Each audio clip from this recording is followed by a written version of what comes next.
Hey, we'd like to welcome you to another, technical workshop this week. And that for those of you that haven't been on the last couple of weeks, this is actually our this is our third episode of the IQ4 Hub. We did an overview on the first one with Kevin. Then last week, Stuart and I kind of talked about more of the panel programming and some of the features. And we didn't really get into this getting started, the depth of the programming, and that's what Reagan and Stuart are going to jump into today. So we just want to welcome everybody. We notice that there's still some people jumping on, and while they're doing that, let's jump into our poll questions. I also want to say, yes, this is not Neil. I know Neil Jones is normally here, and Neil's incredible at doing this, but yeah, I'm Mark Bateman, and it's a pleasure for me to be able to jump in and help out this week. So let's launch poll question number one. And we did ask this last week, but it's if you could put one feature back in the IQ4 Hub, what would it be? You've got panel camera, the dual SRF, two-way voice, or panel glass break. So it's interesting. You're definitely half the people are saying dual SRF, and then you're getting the other three, panel camera, two-way voice, and panel glass break, are all pretty equal there. So, all right, let's close this one up, and we're going to launch the next one.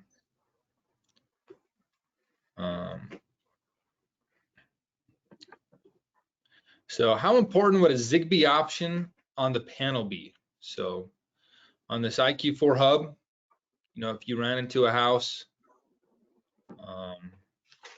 they had old Zigbee sensors, would you use this or would you not use this feature? Looks like 38% right now are saying I would use the feature, 40%, and 60% probably would not. But that's something we'll talk about in this poll. So we'll let that go just for a second. Looks like we got everybody voted. We'll close it down. All right, so Reagan, Stuart, I'm going to pass this over to you guys. If you want to do a quick introduction, and we'll jump into things. All right, thank you. Hey, my name's Reagan Davis. I'm the technical account manager down here in Texas. I'd like to welcome everybody to this video. Hope we're going to cover some important information that everybody will benefit from. And I am doing the pink hat today, and that's in support of the Susan G. Komen Breast Cancer Awareness Month. So I had to throw that out there, people. Awesome, Reagan. And I'm Stuart Pressfield. As you were on last week, I was on last week with Mark. I'm from Virginia down to Georgia, so if you're in my territory, you're in the chat, and you got a question, just put your states in there so I know to get back with you if we don't get all your questions answered today. So, but we're going to jump right in this so we don't take up too much of your time. We're going to start out with Reagan getting on the hands-on lap. Let's get started, Reagan. All right, thank you, Stuart. So first of all, whenever you open these up, the first thing you'll see is our quick guide startup menu that you can go through. It steps you through every aspect of installing this.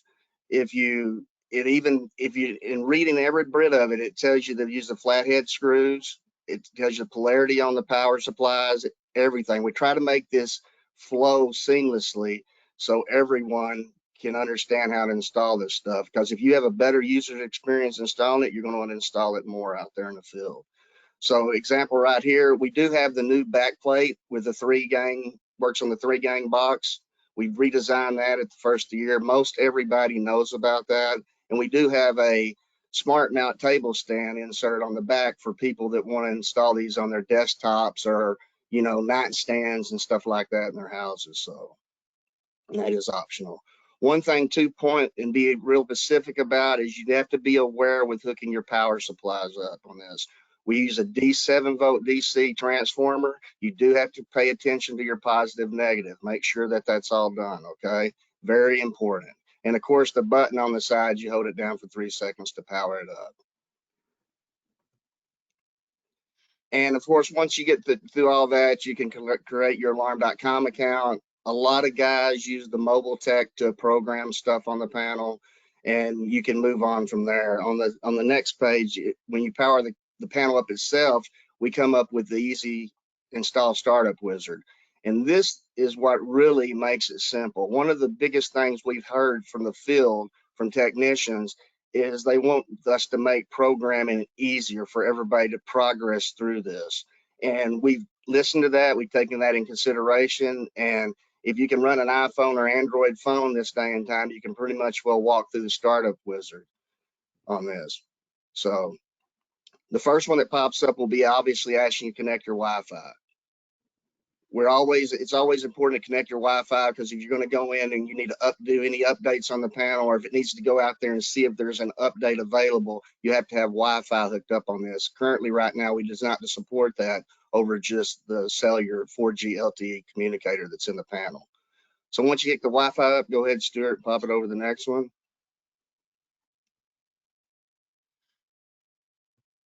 It's kind of dragging a little bit.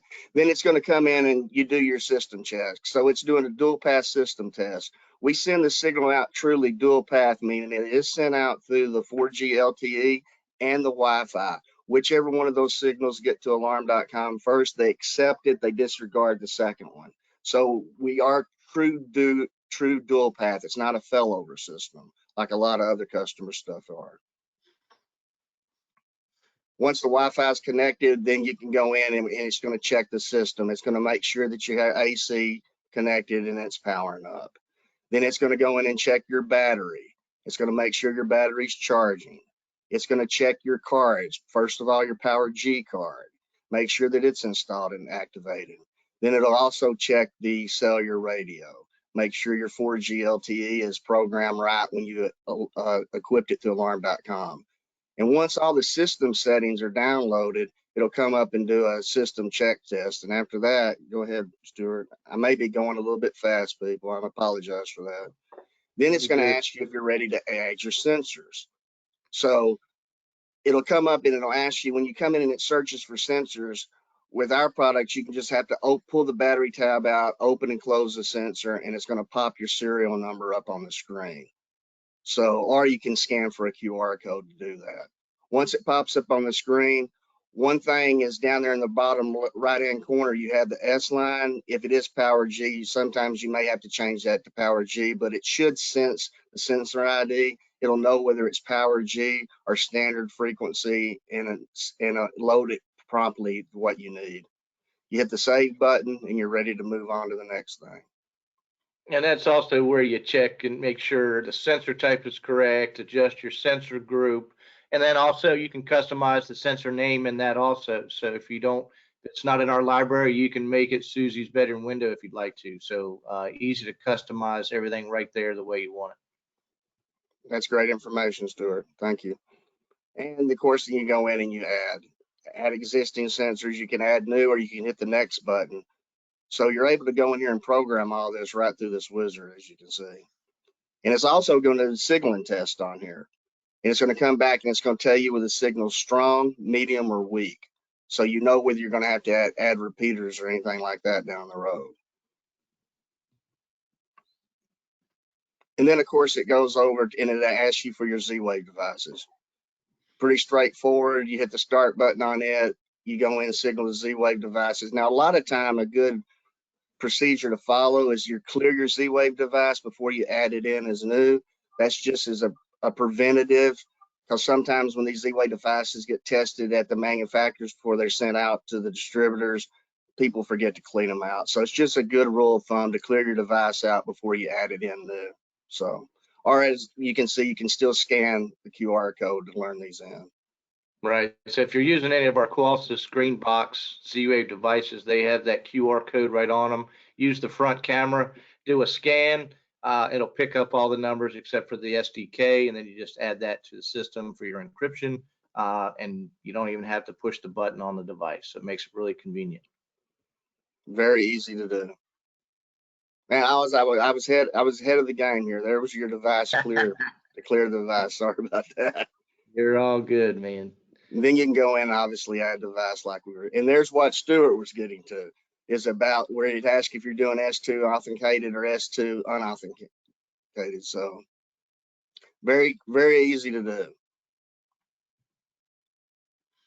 And then it comes back and it'll pop up, and here's where you can go in, as Stuart said, you can label it, you know, what kind of device name, device type, and you can customize the names on them also. Make them what you need. There you go. Customize names and everything. And then you can go in, you add the device. Once they're added, the best way to do is you can come in and you can do the view your device list and tap start. And what it's going to do is it's going to go and optimize your Z-Wave network, and it's going to relearn everything in and mesh it together.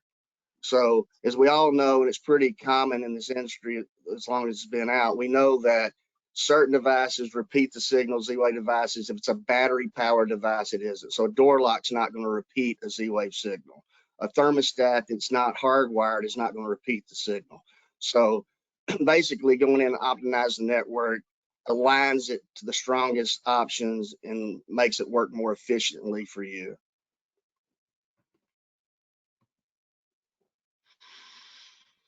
And next after that, we have the ability to pair your Bluetooth. So in previous webinars, we showed you can have up to 5 different Bluetooth devices on the system.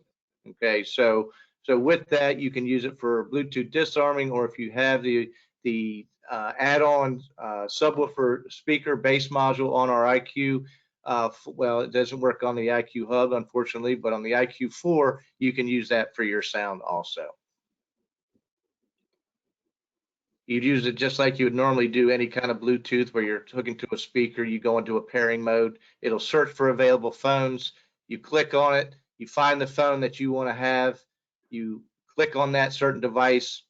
It starts the pairing process. You'll get a code on the panel and also your phone to let you know you're actually connecting the right device.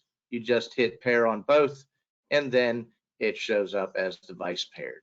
Okay, so pretty simple, just like you do on any other of your devices. The next thing is your IQ remotes. You can have up to 3 IQ remotes on the IQ Hub also. First thing you want to do with that, obviously, is get it on the same network that the panel is on. Once you're ready to pair, you hit pair on both devices, same thing. It'll connect, show you that you've added a new remote to the system, and comes up with your IP address, and then you can do a test right there to make sure the connection is good, or you can go on to the next one. So you can do up to 3 of those with the system itself. After that, your next thing is add users. So you can have 242 users on the panel.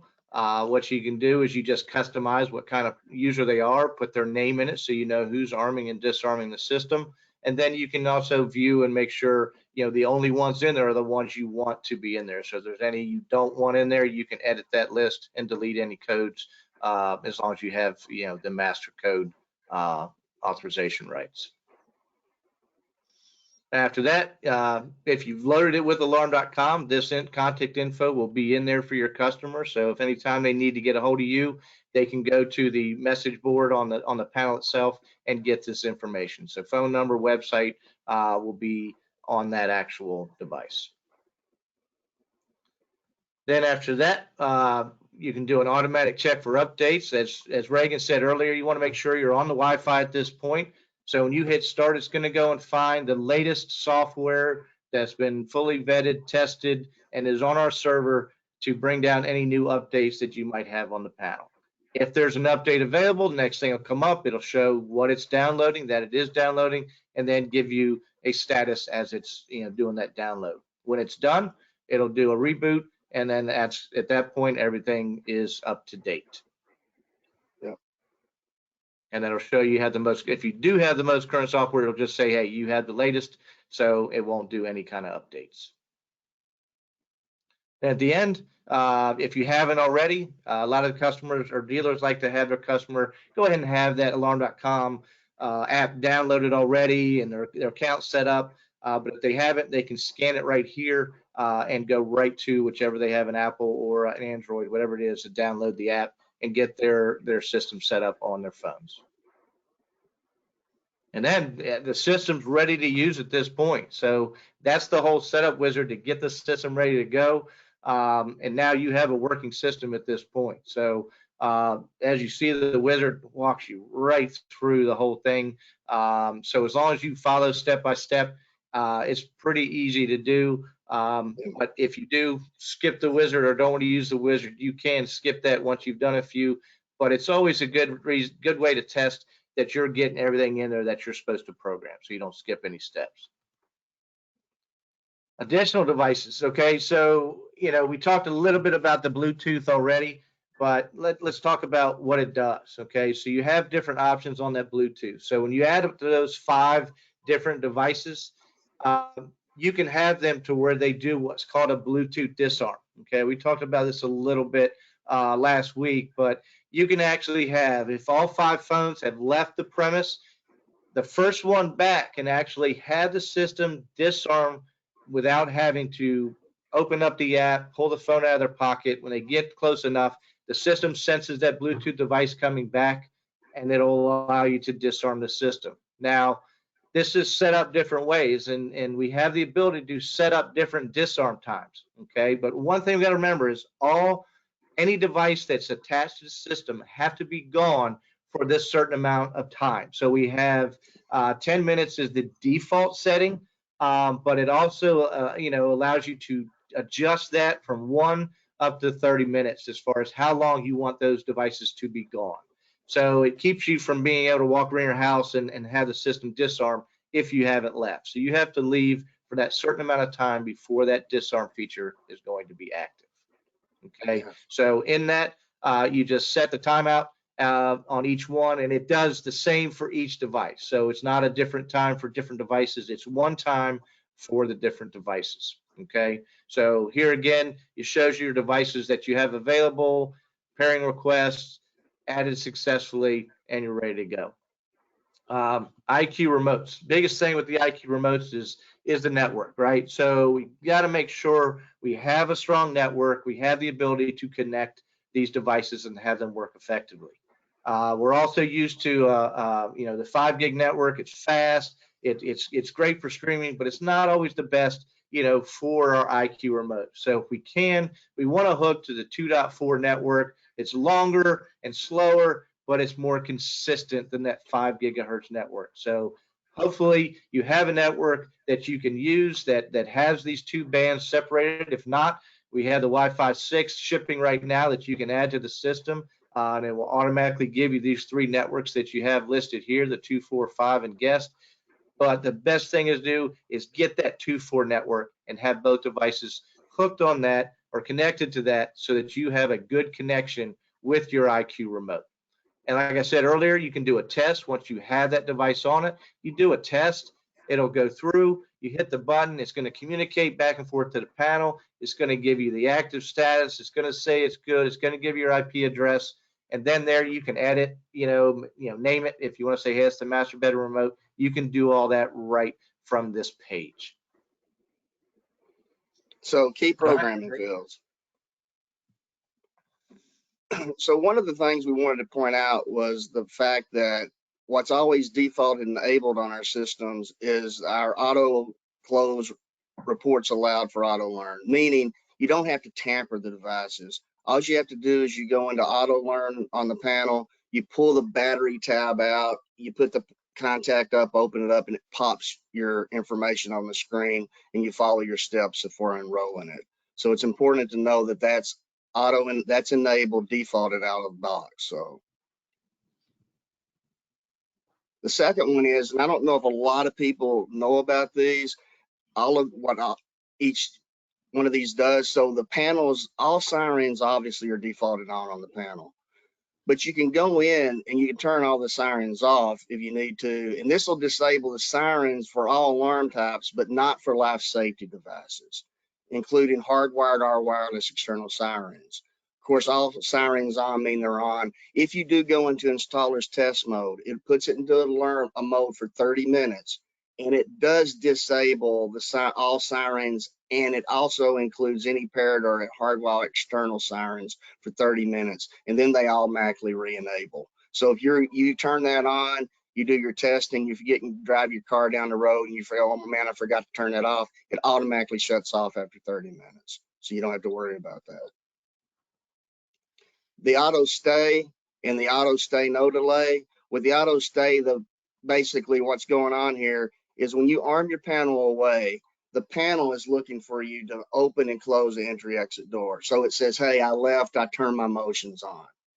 But if you do an auto stay, and then it doesn't see the door is not open or closed, it assumes you're still in the home, and it's just going to arm in the stay mode. So the arm stay no delay just means that you don't have to listen to the countdown, and it just bam, it's there and it's ready to roll. And on user management, Stuart talked about this earlier. You get up to 242 user codes. You have your dealer code, your installer's code, and your master code. So normally the dealer's default code is 2222 on our panels. The installer's code is 1111. Your master code is 1234. Once you go in and you set everything up, you can go in and edit it, but you can't change what type. And once you set the user type, that's set. So you can't go in and edit the user type once you've had it all set up in there. So it's pretty straightforward on how it all works about it. On the about page, there's a lot of information, and the slides that are coming up are probably more important than a lot of the stuff we're covering today, I think, personally, from a technician standpoint.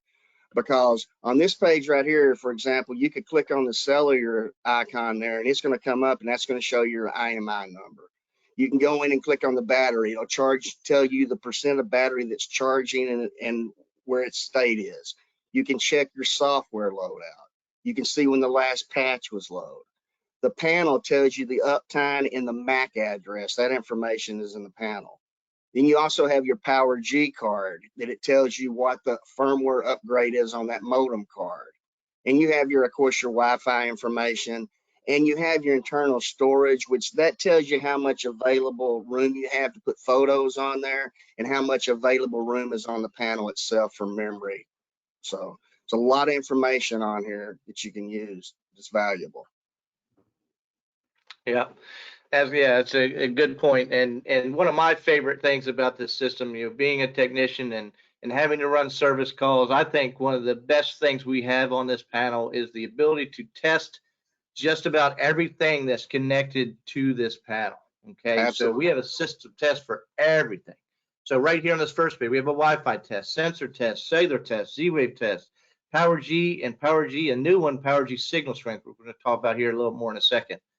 But being able to run these tests before you walk out of the house is key, so you don't get those go backs in a day or 2 days when you find out that the Wi-Fi wasn't great, or the signal strength on a contact wasn't the best, and you're getting a little bit of interference that's causing some troubles to come up. Nothing worse than putting in a system and in 24 hours getting a phone call from that customer. That really kills the confidence on that system. Right. So if all these are utilized, you can walk out of this house knowing that everything's been tested. So here, the sensor tests, one of the most important ones on there, whether it's the S line, 433, 345, or Power G, we have the ability to test the signal strength on every single contact.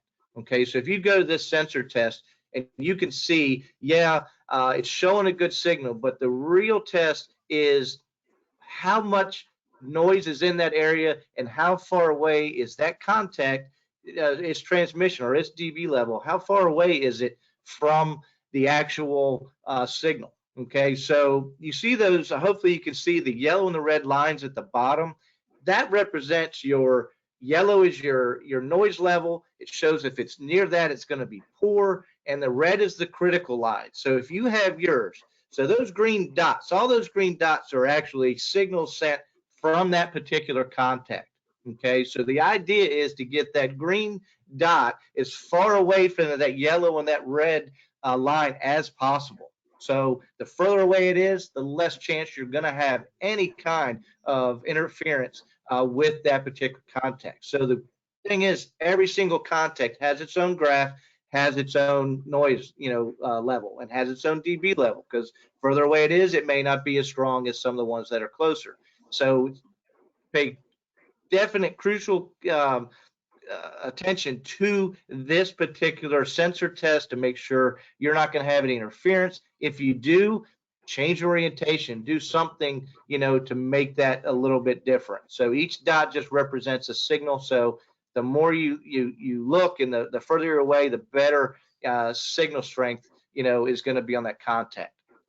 And one thing, we kind of had this before with the Power G, but we didn't have the graph available like we did on the legacy sensors. So now, as long as you're on 4.2, you will have the Power G test option on the panel also. So now you can see the graph with the Power G. And you're going to notice with Power G, you're going to get a lot more separation as far as that dB level, that noise level, just because of the encryption and the strength of the Power G.